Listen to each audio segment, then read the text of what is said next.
Hello friends, welcome to Telugu audio story. మీరు కనుక ఛానల్ని ఫస్ట్ టైం చూస్తున్నట్లయితే ఛానల్ సబ్స్క్రైబ్ చేయండి, లైక్ చేయండి. అలాగే ఈ స్టోరీపై మీ వాల్యుబుల్ ఒపీనియన్ని కమెంట్ రూపంలో తెలియజేయండి. ఇక కథలోకి వెళ్దామా? చెలి నీవెవరో పార్ట్ 19 చూసే ముందు పార్ట్ 18 చూడండి. లింక్ డిస్క్రిప్షన్లో ఇవ్వడం జరిగింది. అమూల్ బేబీలా ముద్దుగా ఉన్నవాడిని క్యూరియస్గా చూస్తూ హాయ్ అంది. పలకరించిన అన్ఎక్స్పెక్టెడ్ పర్సన్ని పై నుంచి కింద వరకు చూసి అమ్మాయి కావడంతో బాయ్ అని ముందుకు పోతూ ఉంటే ఓయ్ ఎవరు నువ్వు అంటూ వాడి ఎదురు నిలబడింది నేహ. మా అమ్మకి కొడుకుని అని ఫుల్ యాటిట్యూడ్తో చెప్పిన వాడి ఆన్సర్కి కొన్ని క్షణాలు షాక్ అయింది నేహ. షో పీస్లా షాక్లో నిలబడిన నేహాని చూస్తూ ముందుకు వెళ్ళాడు లక్కీ. అమూల్ బేబీ అనుకున్నా, కానీ వీడు యారగంట్ బేబీ అనుకుంటానే అని ఒక్క అడుగులో మళ్ళీ లక్కీని అడ్డగించి వాడి చెయ్యి పట్టుకుని నవ్వుతూ what is your name baby అని క్యూట్గా అడిగింది. అంతే, నేహ చెంప మీద చిన్న లెంపకాయ వేసిన లక్కీ నేను బేబీ కాదు బాయ్ అని సీరియస్గా చెప్తూ ఉంటే షాక్ అయిన నేహ నీ ఏజ్ ఎంత? నీ ఏజ్కి నన్ను స్లాప్ చేస్తావా అంది ఉక్రోషానికి పోతూ. దెబ్బ చిన్నదే అయినా వాడి ఏజ్కి కొట్టడం పెద్ద షాక్ నేహకి. అదే ఎమోషన్తో తను అడుగుతూ ఉంటే నువ్వు మిస్టేక్ చెప్పావు, నేను బేబీని కాదు బాయ్ని. నీ ఏజ్కి మిస్టేక్ చేసినా నా ఏజ్కి మిస్టేక్ చేసినా పనిష్మెంట్ ఇవ్వాలని అమ్మ చెప్పింది అంటూ సాలిడ్ ఆన్సర్ ఇచ్చి నేహకి షాక్తో నోరు తెరిచేలా చేశాడు లక్కీ. మోకాళ్ళ మీద తన ముందున్న నేహని అలానే వదిలేసి షాండలియర్స్ దగ్గరగా చూడటానికి ఎటు వెళ్లాలో చూసుకుంటూ వెళ్ళిపోయాడు లక్కీ. ఆఫ్టర్ సెకండ్స్ సెన్స్లోకి వచ్చిన నేహ లక్కీ కోసం చూసింది. హుషారుగా ఎగిరి వెళ్లే ర్యాబిట్ బాయ్ ఇంకా అక్కడెందుకుంటాడు? చుట్టూ చూసి కనిపించక ఫాస్ట్గా కిందకు వచ్చి సర్వెంట్స్ని పిలిచి బాబు గురించి అడిగింది నేహ. లక్కీని గార్డెన్లోకి తీసుకువెళ్ళిన ఒక్క సర్వెంట్కి తప్ప మిగతా ఎవ్వరికీ బాబు గురించి తెలియకపోవడంతో అదే చెప్పారు. ఆ సర్వెంట్ మళ్ళీ లక్కీ కోసం గార్డెన్లోకి వెళ్ళి సేమ్ ప్లేస్లో వాడు కనపడక అక్కడే వెతుక్కుంటూ ఉంది. ఇడియట్స్, బుద్ధుందా మీకు? ఓ చిన్న బేబీ, అదే దట్ బాయ్ ఇంత పెద్ద ఇంట్లో తిరుగుతూ ఉంటే ఒక్కళ్ళు కూడా చూడలేదా అని వర్కర్స్ మీద అరుస్తూ సీన్ సీరియస్ చేసింది నేహ. పైన ఫస్ట్ ఫ్లోర్లో ఉన్న లక్కీ ఎటు నుంచి చూసినా షాండలియర్స్ దగ్గరగా కనిపించక డిసప్పాయింట్ అయ్యి మళ్ళీ కిందకి స్టార్ట్ అయ్యాడు. వర్కర్స్ కింద బయటంతా వెతుకుతూ ఉంటే నేహకి డౌట్ వచ్చి మళ్ళీ పైకి వెళ్ళింది. వస్తున్న నేహని చూడడమే మళ్ళీ నాకు సోప్ వేయడానికి వస్తుంది అని ఫిక్స్ అయిన లక్కీ ఎస్కేప్ అవడానికి నియర్ బై డోర్ పుష్ చేసి లోపలికి వెళ్ళి వెంటనే క్లోజ్ చేసేసాడు. Hey Amul baby, where are you అని గట్టిగా పిలుస్తూనే నేహ ఆ డోర్ క్రాస్ చేసి వెళ్ళిపోయింది. తనకి 10 times హైట్లో ఉన్న డోర్ని తలెత్తి చూస్తూ వెనక్కి తిరిగిన లక్కీకి రూమ్ సెంటర్లోని మినీ షాండిలియర్ క్యూట్గా కనిపించింది. దానిని మరింత క్లోజ్గా చూడాలని ఫాస్ట్గా ముందుకు వెళ్ళి బెడ్ ఎక్కి పైకి చూస్తున్న వాడికి అది చాలా ముచ్చటగా కనిపిస్తూ ఉంటే డైమండ్స్, సో మెనీ డైమండ్స్ అని హుషారుగా జంప్ చేస్తూ స్కిడ్ అయ్యి ఆ బెడ్ మీద నిద్రపోతున్న సింహం మీద పడ్డాడు. ఆ సింహానికి మన ర్యాబిట్ వెయిట్ జస్ట్ పిల్లోలా అనిపించడంతో ఎవరో టచ్ చేసినట్టు ఫీల్ అవుతూ హే డోంట్ టచ్ మీ అని అంటూ నిద్ర మత్తులో కూడా ఇరిటేట్ అవుతున్న రాణా వాయిస్కి టక్కున పక్కకి దొర్లి తన ఫేస్ చూశాడు లక్కీ. ముడిచిన ఐబ్రోస్తో ఇరిటేషన్కి బ్రాండ్ మార్క్లా ఉంది రాణా ఫేస్. మోకాళ్ళ మీద చిన్న చిన్నగా క్లోజ్గా వచ్చి చేతుల మీద ముఖం నిలిపి రాణాను మరింత క్లోజ్గా చూస్తూ ఉన్నాడు లక్కీ. తను పడడం వల్లనే నిద్ర డిస్టర్బ్ అయింది అని అనుకున్న లక్కీ తన చిన్ని చేతిని రాణా చెంప మీద వేసి ట్యాప్ చేస్తూ సారీ అంకుల్, పైన డైమండ్స్ చూస్తూ మీ మీద పడిపోయాను అని అపాలజీ చెప్పి నేను అమ్మలా ఇప్పుడు జో కొడతాను, మీరు నిద్రపోండి అని తన లేలేత చేతితో జో జో జో అని రాగం తీస్తూ జో కొడుతూ ఉంటే చిరాకుతో ముడిపడ్డ రాణా కనుబొమ్మలు కాసేపటికి నార్మల్ అయ్యాయి. అది చూస్తున్న లక్కీ ఫేస్లో స్మైల్ విరిసింది. తన చీక్స్ మీద తగులుతున్న కోమలమైన స్పర్శ నిద్రలో కూడా రాణా బ్రెయిన్ సెన్స్ చేస్తూ ఉంది. అమ్మయ్య, అంకుల్ నిద్రపోయారు. ఎక్కడిప్పుడు అంకుల్ నిద్ర డిస్టర్బ్ చేశానని అమ్మకి తెలిస్తే నా మీద షౌట్ చేస్తుందో. ఐఎమ్ పర్ఫెక్ట్ బాయ్, నేను పెద్దయ్యాను, ఇటువంటివి అమ్మకి తెలియకూడదు అని తనకు తానే చెప్పుకుంటూనే మధ్య మధ్యలో రాణా కోసం జో జో అంటూనే అంకుల్ మీరు కూడా అమ్మకి చెప్పకూడదు ఓకేనా అని రెస్పాన్స్ లేని రాణా సైడ్ నుండి తానే ఓకే చెప్పుకున్న లక్కీ బాయ్ అంకుల్ మీరు స్లీప్ చేయండి అంటూ తన చేతిని వెనక్కి తీసుకుంటూ ఉంటే రానా పట్టేసుకున్నాడు. అలా ఎక్స్పెక్ట్ చేయని లక్కీ రానా సడన్ రియాక్షన్తో భయపడి నోరు తెరిచాడు. Don't go baby, stay with me అంటూ కోమలమైన లక్కీ చేతి స్పర్శకి రానా కలవరిస్తూ ఉంటే బేబీ అన్న పదానికి పట్టరాని కోపం వచ్చింది మన ర్యాబిట్కి. లక్కీ ఇచ్చిన స్లాప్కి కళ్ళు తెరిచాడు రానా. మోకాళ్ళ మీద ముందుకు వంగి ముద్దుగా కూర్చున్న లక్కీ నిజంగానే రానాకి నిద్రమత్తు కళ్ళకి ర్యాబిట్లా కనిపిస్తూ ఉన్నాడు. వాట్ ఈజ్ ఇట్ అని మత్తుగా ఉన్న కళ్ళను నులుముకొని మళ్ళీ చూసేసరికి ఎవ్వరూ లేరక్కడ. వెంటనే డోర్ సౌండ్ వినిపించేసరికి హూస్ దాట్ అంటూ ఫాస్ట్గా లేచి కూర్చున్న రానాకు డోర్ క్లోజ్ అవుతూ కనిపించింది. బట్ వెళ్ళింది ఎవరో కనిపించలేదు. ఫాస్ట్గా బెడ్ దిగి వచ్చి డోర్ ఓపెన్ చేసి చూశాడు.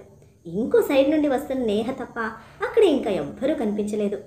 నేహను పిలిచి తను వచ్చాక నా రూమ్లోకి వచ్చావా అని అడిగాడు రానా. టాప్లెస్గా ఉన్న రానాను చూస్తూ సైడ్కి తిరిగి లేదు బావా, నేను కిందకి వెళ్తున్నా అని అంది నేహ. ఎవరు తన రూమ్కి వచ్చిన సెన్స్ చాలా క్లియర్గా అనిపిస్తూ ఉంటే ఓకే నాకు కాఫీ పంపించు అని చెప్పి లోపలికి వెళ్ళిన రానా కంప్లీట్ రూమ్ స్కాన్ చేస్తున్నాడు, తన సెన్సెస్ చెక్ చేసుకుంటూ. బెడ్ మీద లక్కీ ఎగిరిన చోట నలిగిన బ్లాంకెట్ మీద మార్క్స్. హ్యాండ్స్ ఫోల్డ్ చేసుకుని చూస్తున్న రానా స్మూత్గా తన చెంపని టచ్ చేశాడు.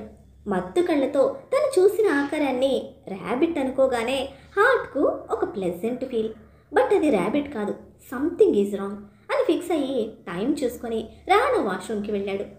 చైత్ర తన వర్క్ ఫినిష్ చేసుకొని ప్రతాప్ వర్మకి చెప్పి ల్యాప్టాప్ అండ్ హ్యాండ్ బ్యాగ్తో బయటకు వచ్చేసరికి తన బ్యాగ్ ప్రిపేర్ చేసుకొని రెడీగా ఉన్నాడు లక్కీ.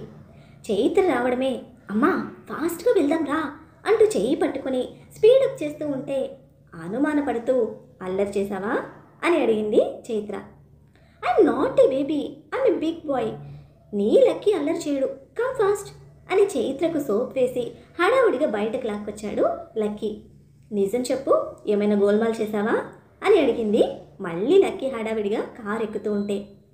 నో అమ్మా, your lucky so sharp, mistake చేయడు అని చెప్పడం అయితే చెప్పాడు, కానీ పైన రూమ్లో జరిగింది తెలిస్తే ఖచ్చితంగా తనకి తిట్లు తప్పవు అనుకుంటూనే ఉన్నాడు ఇన్నర్లో. కొడుకు గురించి తల్లికి తెలీదా, సంథింగ్ ఈజ్ రాంగ్ అని అనుకుంటూనే కారెక్కి కూర్చుంది చైత్ర. యాక్చువల్గా ఏదైనా మిస్టేక్ చేసిన వెంటనే లక్కీ ఓపెన్ అయిపోతాడు. అదే కాన్ఫిడెన్స్తో వాడు చెప్పిన దానికి ఓకే అని డ్రైవర్ని వెళ్ళమంది. బట్ రేవతి మ్యాన్షన్ దాటి బయటకు రాగానే లక్కీ పైన జరిగింది మొత్తం కక్కేశాడు. ఇది అక్కడ ఉన్నప్పుడు చెప్పొచ్చు కదా అని కోపం చూపించింది చైత్ర. అమ్మా బై మిస్టేక్ పడ్డాను, బట్ వెంటనే అంకుల్ని జోకుట్టి బజ్జు పెట్టేశాను. బట్ అంకుల్ నేను వస్తూ ఉంటే నా చెయ్యి పట్టుకున్నాడు. ఆ అంకుల్ వాయిస్ వింటే నాకు భయం వేసింది మమ్మీ అని టెన్షన్ పడుతూ లక్కీ చెప్తూ ఉంటే ఆ అంకుల్ ఈ కోపిష్టి తాటి చెట్టు కాకుండా ఉంటే చాలు అని అనుకుంటూనే లక్కీని దగ్గరికి తీసుకొని ఇట్స్ ఓకే నేను రేపు మాట్లాడతానులే అని వాడిని సెట్ చేసింది. ఇక్కడ నేహ హౌస్ మొత్తం సర్చ్ చేసి బాబు ఎక్కడ కనపడక లాస్ట్గా మిగిలిన ప్రతాప్ వర్మ రూమ్కి వెళ్ళింది. జరిగింది చెప్పి మీకేమైనా తెలుసా అని అడిగితే చైత్ర కొడుకు అని నవ్వుతూ చెప్పారు ఆయన. అది వింటూనే ఫుల్ షాక్ నేహ. అసలు నేనేం అడిగాను వాడు ఏం ఆన్సర్ ఇచ్చాడు? నేను అడగడం రాంగ్ అడిగానా, లేకపోతే వాడు ఆన్సర్ ఇవ్వడమే అలా ఇచ్చాడా అని లక్కీతో జరిగిన డిస్కషన్ రివైండ్ చేస్తున్న నేహ గాలిలో వేళ్లతో రౌండ్లు చుడుతోంది. సోఫాలో కూర్చున్న తనని అప్పుడే వచ్చిన ఉదయ్ చూశాడు.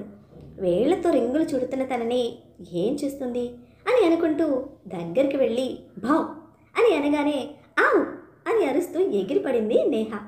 తన భయానికి నవ్వుతూ అదే సోఫాలో కార్నర్లో ఎయిర్లో ఏం రాస్తున్నావు అంటూ కూర్చున్నాడు ఉదయ్. నువ్వా, నేను ఇంకెవరో అనుకొని భయపడ్డాను. అసలే కన్ఫ్యూషన్లో ఉంటే నువ్వు కూడా నన్ను ఏడిపిస్తున్నావు కదూ అంటూ సీరియస్ అయింది నేహ. టెన్షన్ నిండిన తన కళ్ళని చూస్తూ ముందుకు వంగి సారీ చెప్పి కన్ఫ్యూజన్ ఏంటి అని అడిగాడు ఉదయ్. లక్కీతో జరిగింది చెప్పేసరికి నమ్మేటట్టు లేకపోయినా నిజంగానా అంటూ గట్టిగా నవ్వుతూ ఉన్నాడు ఉదయ్. ముందు నవ్వడం ఆపు అని నేహ ఉడుక్కుంటూ ఉంటే ఓకే ఓకే అని నవ్వు కంట్రోల్ చేసుకున్నాడు ఉదయ్.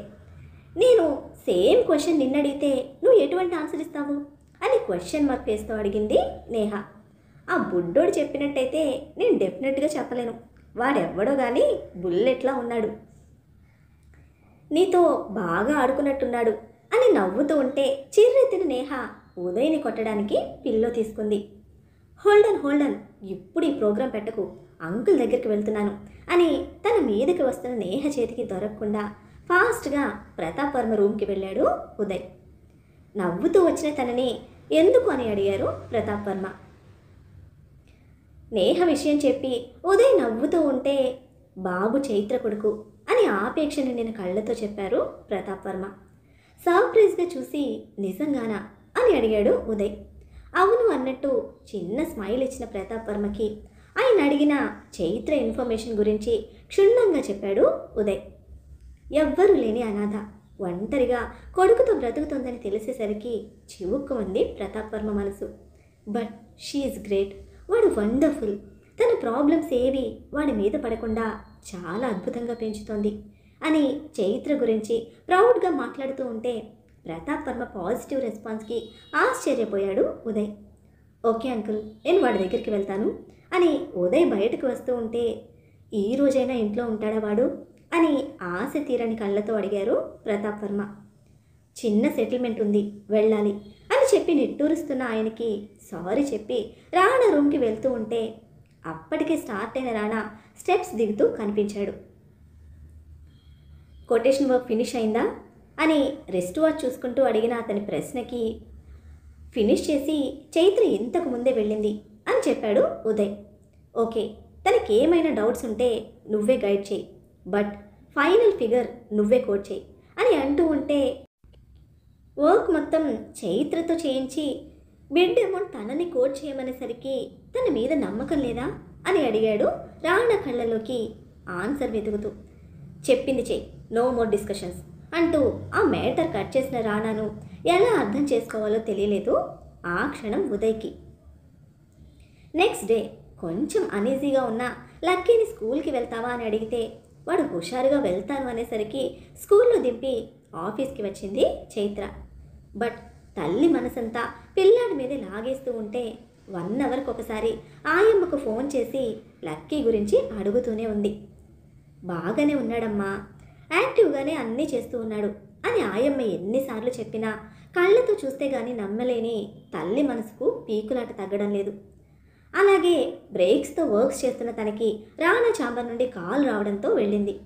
ఆఫీస్ టైం వేస్ట్ చేయడానికి కాదు, నీకు కంపెనీ శాలరీ పే చేస్తుంది అంటూ ఉంటే తన ఫోన్స్ వల్లే అని అర్థమైంది చైత్రకి. నీకేమైనా పర్సనల్ డిస్కషన్స్ ఉంటే లీవ్ పెట్టి బయటకు వెళ్ళి చూసుకో మిస్ చైత్ర అని సీరియస్ అయ్యాడు రాణా. లక్కీ గురించి చెప్పడం అనవసరం అనుకొని సారీ సార్ అని రిటర్న్ అవుతూ ఉంటే ఫాస్ట్గా ఇది ఫినిష్ చేయి, 2 o'clockకి ఫ్యాక్టరీకి స్టార్ట్ అవ్వాలి అని ఇంటిమేట్ చేశాడు రాణా.